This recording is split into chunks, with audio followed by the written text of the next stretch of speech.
Welcome back to the Holmes on Homes podcast. I'm Mike Holmes. I started this podcast to keep educating people on how to make it right, just like I've been doing for over 20 years on television.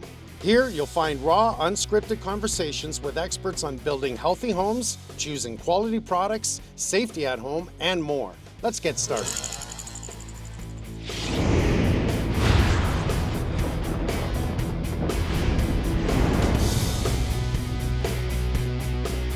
Remember 2 years ago, I had two great guys in, and we were on my property cleaning up my pond because of this overgrowth of cattails, whatever you want to call those green things that come up with the brown top. I call them cattails. Since then, it has actually come back. So I have brought back Joe and Nick DeMarco from Weeds Be Gone, and we've already had a subject about this, and it's going in a direction that I think everyone needs to hear. Joe, Nick, great to see you, man. Good to see you, Nice too. to see you, Mike. So, my cattails are coming back, and they really started late last year, and I'm going to explain why. My belief. The water was low all year. I don't think we had a lot of rain, and because the water was low in the pond, it really got stagnant, and they started growing again. So I'm starting to think about this going, okay, is this the reason because last year, or the possibility that we are just not getting enough rainwater? Well, this spring, we're getting a crap load of rainwater. My pond is full, and the cattails are really starting to grow again. So I want to get into this subject because in my mind, I started to think about storm water management.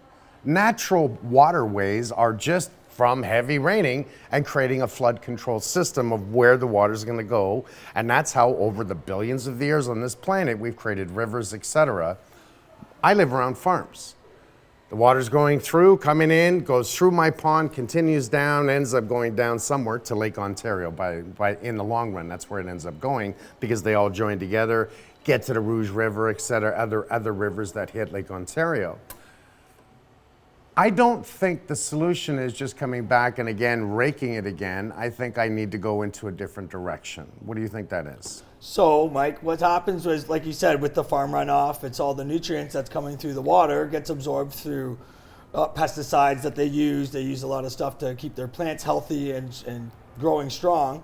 A lot of the times when it rains, a lot of that will get absorbed into the water and go in through the pond, and then internally it gets absorbed into the sediments. So inside the ponds, you're getting an overloading of nutrients, which is feeding the weeds every year. When you say nutrients, you're talking about farmland nutrients like they would put in for growing That's corn, right. etc.? Yeah, to keep their plants healthy, they'll use those, and then they also use their manure in the springs, which is, you got a lot of bacteria in there, very rich in nutrients as well. So what they're using to keep their plants healthy and alive is getting absorbed in the water column. So when that water runs through the rivers and goes through certain ponds, it's called external loading. So externally, the ponds are getting loaded up with nutrients through the water quality itself. So when I hear nutrients, I think about this, and the nutrients are coming off the farmland, coming into my pond. Wouldn't that be healthy for my pond?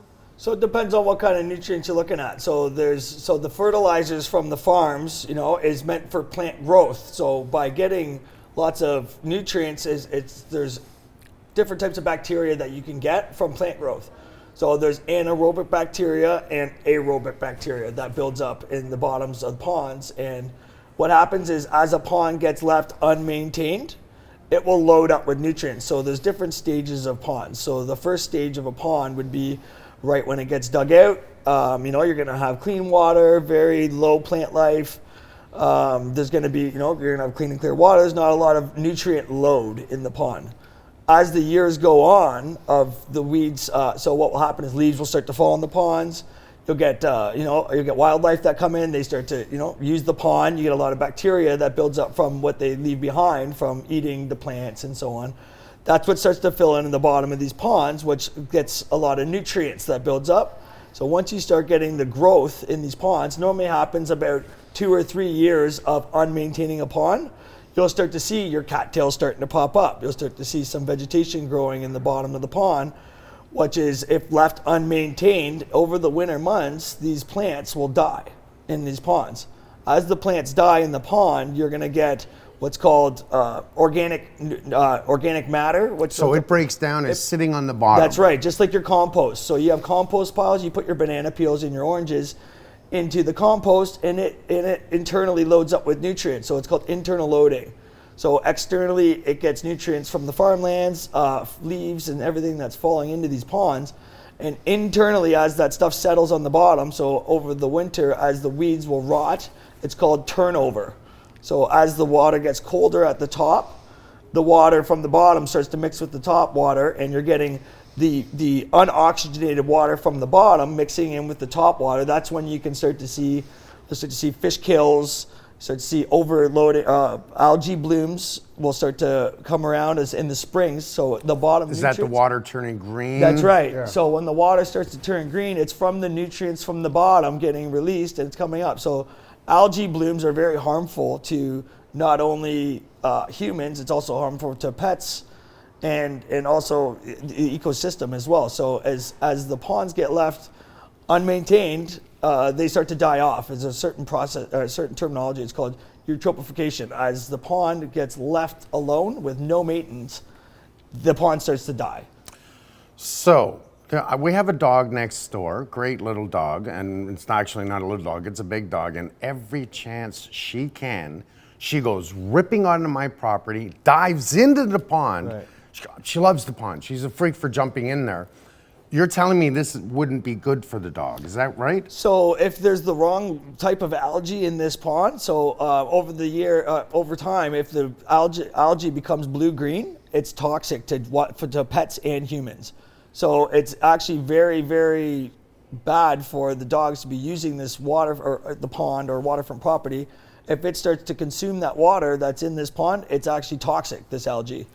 Okay, so now you've just opened up my imagination. I've got a lot of questions, but before I go in that direction, what I'm hearing from you, I need to oxygenate my pond. Right. Is that it? Absolutely.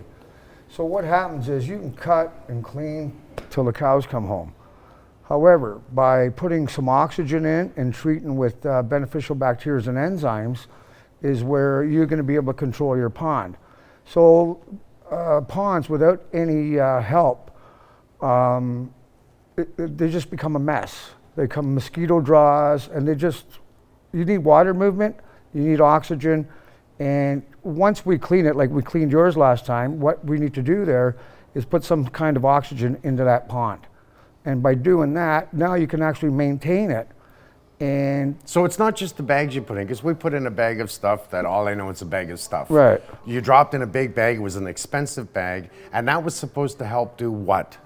Go ahead. So it reduces the muck levels at the bottom. So what gets left behind from the weeds that rot and everything over the winter, you get sediment that builds up, which is very rich in nutrients. So these treatments that we put into the ponds, beneficial bacteria and enzymes, sometimes we'll use pond dye to block the sunlight from getting down to the bottom. But they need a lot of oxygen to survive. So it's called aerobic bacteria. Anaerobic bacteria is what's building up in your pond right now.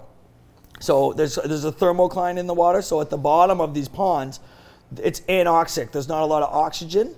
So when stuff's rotting at the bottom, it's anaerobic bacteria starts to build up. So this bacteria is very bad for the ecosystem if it's left unmaintained for so long. So what we do with the oxygenated water is we'll eliminate anaerobic bacteria by oxygenating the bottom of the pond. So you're talking just like a fish tank. Let's think about That's this. Right. If a fish tank goes untreated, the bubbles aren't going in the water. Exactly. The fish tank goes green, the fish die, and we're left with a stinky smell. Right. I had a fish tank once. Yep. I don't ever want it again. It was a pain in my rear. That's right. So that's how I explain it, Mike, all the time. Is so for an easy way of explaining the situation, if you got a fish tank, there's a reason why there's a little bubbler in the bottom of the fish tank, and the treatments that you will put in the fish tank are keeping the bacteria levels down, and it's also keeping the water clean and clear, so it's not getting algae, because the algae is actually harmful to some fish and wildlife as well. So just like a fish tank, you need to oxygenate the bottom, circulating the water, and what it also does is it breaks the thermocline. So thermocline is, have you ever been swimming in a lake and you go past this thing? I got my diver's license. So they explain when I it went down, I sometimes got they the cold zone. And what they'll say is, oh, wow, I just hit a cold spring. So it's often mistaken as a spring, but normally it's the thermocline. Anything underneath that water is unoxygenated water. You're going to get the anaerobic bacteria at the bottom. So anything above that is actually normally pretty healthy water. Normally you got a lot of oxygen in the top water due to movement of the waves. You get your boats that come through. But once you get down to the bottom of these ponds and lakes, you get that bad bacteria. So when stuff rots at the bottom of the ponds, you get methane gas, hydrogen sulfide, which is built up in the muck. So that's Mother Nature. It's called internal loading. This gas is building up from the rotting process in the bottom. And we eliminate these gases by oxygenating the bottom of the ponds and lakes. And we eliminate what's called anaerobic bacteria, and we introduce these engineered enzymes and beneficial bacteria that eats the muck from the bottom of these ponds and lakes, that keeps the muck levels down and keeps the nutrient level at a medium. So you need to have a proper balance in your pond, in your lakes, just like you have in your pools and in your fish tanks. So you got a pool, you got water in it, you got no pump and you got no movement, the water's gonna go green, and the water's not going to be clear. Same thing in your fish tank. So everything in the world needs to be maintained.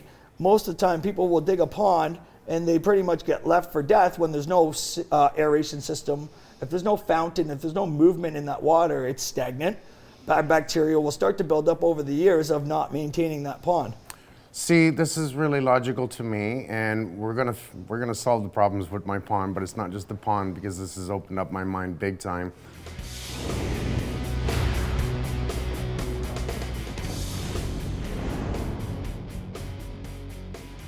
If you like the show, check out the episode page on makeitright.ca for more tips.